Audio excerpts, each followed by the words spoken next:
Almost every project manager knows they should have a risk register, and almost every project manager has, at some point, been 3 weeks into a project without one.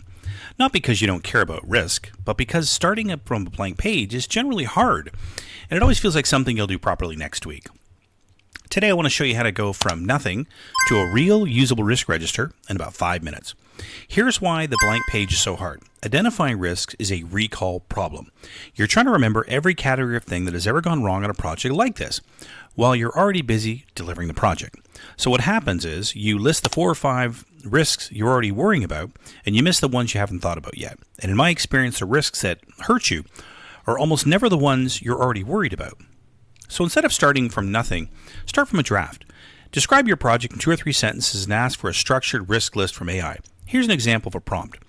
My project is an SAP Greenfield implementation starting in X, running for 10 months, and includes the following scope statement. List 10 likely risks. For each one, give me the risk, its potential impact, how likely it is, and 1 realistic mitigation.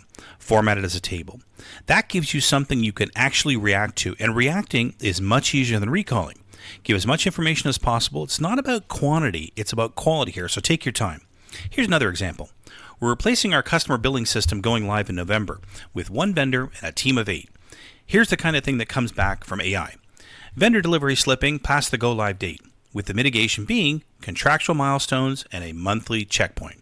Data migration errors in the old billing system, with the migration being a dry run migration in a test environment.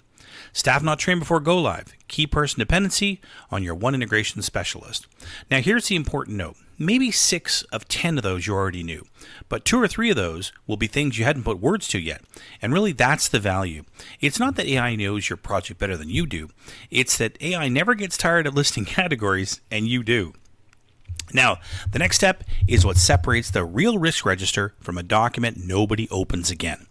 Go through the list and delete what doesn't apply to you. Genuinely delete it. A generic risk register with 20 irrelevant rows is worse than 5 real ones because your team stops reading it. Then, for the ones that stay, put a real name in the owner column, not a team, a person. Remember, a risk without an owner is just an observation. And finally, sanity check the ratings, because AI will happily call something high impact when you know it isn't. So that's the workflow. Describe the project, get a structured draft, then cut it down and make it yours. 5 minutes to a registers that's generally useful instead of another week of meaning to start one. The judgment stays with you. The blank page problem goes away. Click follow for daily AI tips for project managers.